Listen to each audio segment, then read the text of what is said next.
اچھا سر، آپ نے سندھ میں بڑا سرو کیا ہے ایز اے پولیس آفیسر، اور وہاں کی بیوروکریسی کو آپ سے بہتر کون جان سکتا ہے؟ تو کیا مسائل ہیں سندھ میں؟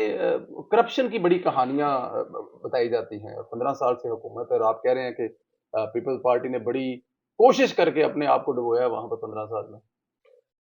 آ، میں آپ کو عرض کروں کہ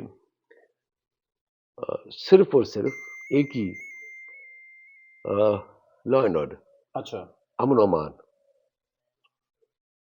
میاں صاحب نے آپریشن کیا تھا. جی اس سے پہلے بوری بند لاشیں ملتی تھیں ٹھیک کراچی شہر سے اور حیدرآباد شہر سے. حیدرآباد شہر سے تو نہیں لے کر کراچی سے. اور انٹیریئر سندھ میں ڈاکو راج تھا. ہوں اور پھر آرمی آپریشن ہوا، سندھ میں سکون آیا. آج کل آپ مجھ پر نہ جائیں، آپ چلے جائیں جیسے ہی آپ سندھ پنجاب کو بارڈر کراس کریں گے، 5-6 ضلع ادھر تو آپ گھوم ہی نہیں سکتے. موٹر وے سے لوگ اغوا ہوئے، کبھی سوچا ہے؟ موٹر وے سے لوگ اغوا ہوئے ہیں؟ جی ہاں، موٹر وے سے لوگ اغوا ہوئے، فرام گھوٹکی ٹو سکر، گھوٹکی سے سکر تک ہے. آگے تو آگے ایک اور کہانی ہے. ہوں آگے 2014 میں میاں نواز شریف صاحب نے موٹر وے اپروو کیا تھا سکر سے حیدرآباد. وہ اپروولز پڑے ہوئے، اس کے پیسے آئے تھے، وہ کھا گئے. ایک ڈی سی صاحب 2 ارب روپے لے کر کے چلے گئے باکو، اور دوسری ڈی سی صاحب جیل میں پڑے ہوئے، پیسے ہی ریکور نہیں ہو رہے. مطلب یہ ہے ماحول سندھ کا کہ لینڈ ایکوائر کرنے کے بھی پیسے آئے تھے، وہ بھی چلے گئے. پیسے آئے تو وہ بھی چلے گئے. وہ کھا گئے نا. تو پروجیکٹ کہاں سے بنے گا، کیسے بنے گا؟ لیکن میرا لیڈر بنائے گا یہ. جو لیڈر بنائے گا. آصف علی زرداری سے آپ کا کیا مسئلہ ہے؟ نہیں، میرا کیا مسئلہ ہو سکتا ہے؟ نہیں. ان کا آپ سے کیا مسئلہ ہے؟ ایسے کر لیتے ہیں نا. ان کا مسئلہ ہو سکتا ہے. فیک اکاؤنٹس والا کیا کیس ہے وہ کیا؟ فیک اکاؤنٹس کیس یہ تھا، اومنی گروپ ہے، جی اس کے فیک اکاؤنٹس تھے. اس میں ہم نے انویسٹیگیشن کی تھی. جی جی آئی ٹی بنی تھی، جی سپریم کورٹ نے بنوائی تھی. ٹھیک اس میں ہم چونکہ ایف آئی اے کر رہی تھی، وہ ایس ٹی آر جنریٹ ہوئی تھی اسٹیٹ بینک سے، وہ ہم انکوائر کر رہے تھے. پھر وہ کام بڑھتا گیا تو سپریم کورٹ نے سو موٹو لے لیا. سو موٹو لے لیا تو ہر 15 دن ہم رپورٹ جمع کراتے تھے. تو کام اتنا زیادہ لگا کہ ہمارے تو ظاہر ہے مطلب کام بڑھتا گیا. جب کام بڑھتا گیا تو انہوں نے ہمیں ایک جی آئی ٹی آرڈر کی، جس میں F B R, Federal Board of Revenue, Security and Exchange Commission of Pakistan, NAB, ہم نے مل کر انکوائری کی. ٹھیک. اچھا، وہ انکوائری ختم ہو گئی جب ہم کر چکے اور تھک چکے.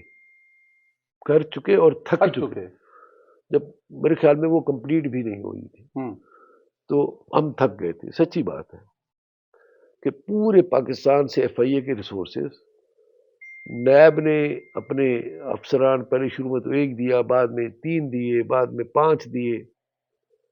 اچھا، پھر ایف بی آر نے پہلے تو 2 دیے افسران، اس کے بعد 3 اور دیے، پھر 2 اور دیے. تو سارے کے سارے ڈپارٹمنٹس جب تھکا گئے تو پھر ظاہر ہے نظر آ جاتا ہے کورٹ کو بھی. تو انہوں نے کہا کہ اچھا یہ سارے کے سارے کاغذات آپ نیب میں جمع کرا دو. اچھا جی ہم نے نیب میں جمع کرا دیے.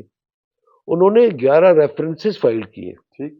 نیب نے 46 انکوائریز انیشیٹ ہوئی، جس میں سے 11 نیب ریفرنسز بن کے وہ کورٹ میں فائل ہو گئے. اور اس میں جو ریکوری ہوئی ہے صرف 11 ریفرنسز میں، پتہ ہے آپ کو کتنی ہوئی ہے؟ جی 23 ارب روپے جناب. یہ جو فیک اکاؤنٹ والا جو جناب 23 ارب روپے ریکوری ہوئی ہے جو جمع ہوئی ہے حکومت پاکستان کے خزانے میں. کن سے ہوئی ہے؟ وہ کون ہے جن سے؟ مختلف افسران ہیں جو ابھی بھی سیکٹریز ہے، کوئی سیکٹری ہے، کوئی کمشنر ہے، کوئی چیف، سرکاری ملازموں سے ریکوری ہوئی، ابھی بھی سیٹوں پہ بیٹھے ہوئے، یہ کیسے وہ ہو سکتا چیف ہے؟ انجینئر ہے. میں ایک کا نام لے لیتا ہوں، سردار علی شاہ ہے. اس کے پاس پہلے چیف انجینئر تھا سکھر براج کا، ابھی اس کو لڑکانے کا بھی چارج دیا تھا 6-8 مہینے 1 سال پہلے. اور یہ انہوں نے جمع کروائے ہیں؟ جی ہاں، 23 ارب روپے میں ان کا بھی حصہ شامل ہے، اکیلے اس نے نہیں جمع کرائے. جی 9 ارب روپیہ تو جمع کروایا تھا ملک ریاض کے بیٹے نے، صرف زین نے. ملک ریاض کے بیٹے نے 9 ارب جمع جی کروایا ہاں، تھا انہی جیلی جی اکاؤنٹس کے. حضور، جی حضور. اور 2000 ایکڑ کے قریب زمین بھی واپس کی تھی گورنمنٹ آف سندھ کو. میرا قصور ہے؟ تو یہ وجہ ہے کہ زرداری صاحب آپ سے محبت نہیں تو کرتے ہیں؟ 23 ارب روپے جمع کس نے کروایا؟ یہ سوچے نا. اپنے خیال میں جی یہ چندہ ہوا، ایسے ہی دے دیے لوگوں نے سر حکومت سرکاری پاکستان. افسروں نے جمع کروائی نا، اس میں آصف علی زرداری صاحب کیسے میں ہوا؟ میں کہہ رہا ہوں کہ کچھ تو ہے نا. اچھا، وہ کیوں ناراض ہے؟ جمع تو کسی اور نے کروائے. اور ناراض وہ ہیں؟ ناراض وہ کیوں ہے؟ جیل میں تو کوئی اور گیا، تو ناراض وہ کیوں ہے؟ وہ قانون ہے نا. تو یا تو نہ کرے، ٹھیک ہے جی، جو چاہو کرتے پھرو. یہ تو نہیں ہوتا نا. لیکن قانون تو اپنا راستہ لے گا نا. ابھی تو 36 ریفرنسز پڑے ہوئے ہیں. اچھا، یہ صرف 11 میں 23 ارب جمع ہوئے ہیں، اور اس کے علاوہ ابھی 36 پڑے ہوئے ہیں جو کہ ٹوٹل 47 جی ہاں، ہوتے ہیں. آنے والے دنوں میں کچھ اور نظر نہیں. سر یہ بتائیے گا، آج جب آپ نواز شریف صاحب سے ملے تھے، وہ آپ کے پاس کچھ فائلیں تھیں، تو جناب. کہا جا رہا ہے کہ سوشل میڈیا پہ اس میں کچھ آپ کچھ ثبوت لے کے گئے ہیں کچھ سابق وزیر اعظم کی کرپشن کی کہانیوں کی، یا کیا تھا ان فائلوں میں؟ سابق وزیر اعظم عمران احمد خان نیازی جی صاحب جو ہیں، ان کے لیے کرپشن کے ثبوت میرے پاس کیوں ہوں گے؟ وہ تو ایف آئی اے میں پڑے ہوں گے، یا نیب میں پڑے ہوں گے، یا ان کے اپنے پرائم منسٹر آفس میں ہوں گے، یا سیکریٹریٹ میں پڑے ہوں گے. یہ تو سندھ کے کچھ فگرز تھے، پولیٹیکل فگرز تھے، جو کہ میں آپ کو دکھا سکتا ہوں. وہ میں اپنے لیڈر کے ساتھ شیئر تو کروں گا، ظاہر ہے میرا کام ہے یہ.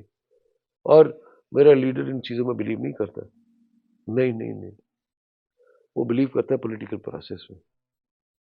انشاءاللہ ہم اپنے بیانیے کے تھرو پیپلز پارٹی کو سندھ کے لوگوں سے ریجیکٹ کر کے دکھائیں گے. سندھ میں حکومت کرنے کا خواب تو نہیں دیکھ رہے آپ سندھ لوگ؟ کے لوگوں سے ریجیکٹ کروا کے دکھائیں گے. مطلب سندھ میں حکومت کرنے کا خواب دیکھ رہے ہیں؟ سندیلا صاحب میں پھر کہہ رہا ہوں، میں کہہ دیا پھر پنجابی جی میں کہہ رہا کہ سندھ کے لوگوں سے پیپلز پارٹی کو ریجیکٹ کروا کے دکھائیں گے. بہت بڑی بات کہہ رہے ہیں، اور بڑا یہ بہت بڑا نہیں، کام ہے. انشاءاللہ اللہ کے حکم سے. جی اللہ کے میں ایک مجھ سے غلطی ہوگی کہ میں نے انشاءاللہ نہیں کہا اور اللہ کا حکم نہیں کہا. ہم یہ آپ کو اس لیے کہ انہوں نے محنت بڑی کی ہے نا. محنت انہوں نے کی ہے. فائدہ میرے قائد کے ویژن کو ہوا. انہوں نے خود کر رکھا ہے، میں تھوڑی کہہ رہا ہوں. بلاول بھٹو صاحب نے خود نہیں فرمایا کہ جی شہباز اسپیڈ چاہیے. جی بالکل کہا ہے. تو پھر شہباز اسپیڈ کس کے ویژن پہ کام کرتا ہے؟ شہباز شریف صاحب. نواز شریف صاحب. تو پھر وہ خود کہتے ہیں شہباز اسپیڈ چاہیے. اس کا مطلب نواز شریف کی ویژن اور شہباز شریف کی ورکنگ وہ چاہیے مجھے. ہاں، دشمنی نہیں ہے، کوئی انتقامی کاروائی نہیں ہوگی، نہیں ہونی چاہیے. ہاں، لوگ ریجیکٹ کریں گے انشاءاللہ. لوگ ریجیکٹ کریں گے، بالکل ٹھیک ہے. سر آخر میں ذرا یہ بتا دیجیے گا، لوگ ضرور سننا چاہیں گے، عمران خان صاحب سے جو آپ کی آخری ملاقات ہے اس میں سنا کہ آپ بڑا غصہ کر گئے تھے. کیا وجہ بنی؟ سننے والوں کو ہمیشہ یہ گزری باتیں جو ہے نا وہ اچھی لگتی، کبھی کبھی کچھ اعظم خان صاحب کے حوالے سے بھی کوئی واش روم بند، گالیاں والیاں، کیا قصہ ہے سر؟ ماضی کے جھروکوں سے سر. نہیں، ماضی کے جھروکوں سے وہ ذریع وہ کیا آپ پر زور کیا تھا؟ عمران خان چاہتے کیا تھے آپ سے؟ ہاتھوں سے کیا کروانا چاہتے تھے؟ ایک تو یہ ہے کہ مطلب جو بھی پی ایم ایل این کی لوگ ہیں، جو لیڈرشپ ہے، ان کے خلاف جھوٹے پرچے بنانا. اچھا جی. خاص طور پہ تو مریم نواز صاحبہ پہ، شہباز شریف صاحب پہ، مطلب حمزہ شہباز، اور یہ جتنے بھی میاں نواز شریف صاحب، مطلب جو بھی جتنے بھی، خواجہ آصف ہو گیا، سارے کے سارے. اب کاغذات میں نے دیکھے تو جعلی تھے. تو وہ تو اپنے آپ کو خدا سمجھتا تھا نا عمران خان. وہ تو سمجھتا تھا میں محمد بن سلمان ہوں. تو وہ سمجھتا محمد بن سلمان جو چاہتا ہے وہ کر گزرتا ہے، تو میں کیوں نہیں کر گزرتا؟ تم مجھے جو میری بات نہیں مانتی. تو ایک دن اسی طرح مجھے بلایا تھا وہ خواجہ آصف صاحب کا جو کیس تھا آرٹیکل 6 والا. تو میں نے کہا کہ آرٹیکل 6 کوئی بڑی بلا چیز ہوتا ہے، سزائے موت ہے اس میں، اور جھوٹا پرچہ نہیں جی، یہ وہ اس طرح کرتے کراتے وہ ذرا ظاہر ہے وہ اس کی سوچ کو تالے تو ہے نہیں. وہ وقت آتا ہے وہ بیچارہ سوچ ہی نہیں سکتا کہ میں کیا کہہ رہا ہوں. تو اس نے کہا کہ جی وہ کوئی اس نے گندی سی بات کی مریم نواز صاحبہ کے بارے میں. اچھا. تو میں وزادار آدمی ہوں، سندھی میں ہم نیاڑی کہتے ہیں. تو میں وہ پنجابی کہتے ہیں سدھا ہو گیا. اچھا، سدھا ہو گیا. سدھا ہو گیا. سدھا ہو گیا. میں کہا بڑے بدتمیز آدمی ہوں. وزیر اعظم صاحب کو کہا؟ یس، وہ شاید گواہ بیٹھا ہے، اعظم خان گواہ بیٹھا ہے. عمران خان اب خود بھی مان لے گا، 2 منٹ میں مانے گا. اچھا، اگر 2 منٹ. سر اللہ تعالیٰ خیر کرے. جی. اچھا، اللہ اس کی تکلیفیں دور فرمائے. آمین. پاک پروردگار عالم. آمین. اور اس کے بعد میں نے اس کو تو اسی طرح وہ پھر اعظم خان مجھے لے گیا تو میں باہر نکل کے فول بک رہا ہوں گا. ہاں، میں نے کوئی فاؤل ورڈ اس کے سامنے استعمال نہیں کیا. یہی کہ بدتمیز ہو، یہ کس طرح کی باتیں کرتے ہو، عورتوں کے لیے باتیں کرتے ہو، آپ کے جلسے میں اتنی ساری عورتیں آتی ہیں، ہر ایک کے بارے میں یہ سوچتے ہو. مطلب بس جس طرح ہوتا ہے.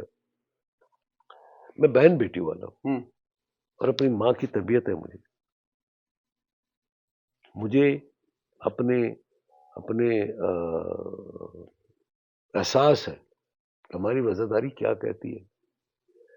تو اس لیے وہ پھر اعظم خان مجھے لے گیا تو بعد میں وہ پھر ظاہر مذاق ہی بن گیا کہ اعظم خان نے مجھے جو ہے وہ ہر میٹنگ میں تقریباً ہر چوتھے پانچویں دن جب بھی ہماری میٹنگ ہوتی تو وہ یہی کہتا دوستوں کو کہ بھائی اس کے ٹھنڈی طبیعت میں نہ جاؤ. میں نے اس کے منہ سے بڑی اچھے الفاظ سنے ہوئے. میں تو یہی کہلاتا ہوں جس طرح ہر ایک آپ کو بتائے گا کہ بڑا ٹھنڈا مزاج اور بڑا دھیما اور بڑا اپنی. پولیس والے ویسے ٹھنڈے مزاج ہوتے تو نہیں ہیں. ہونا چاہیے.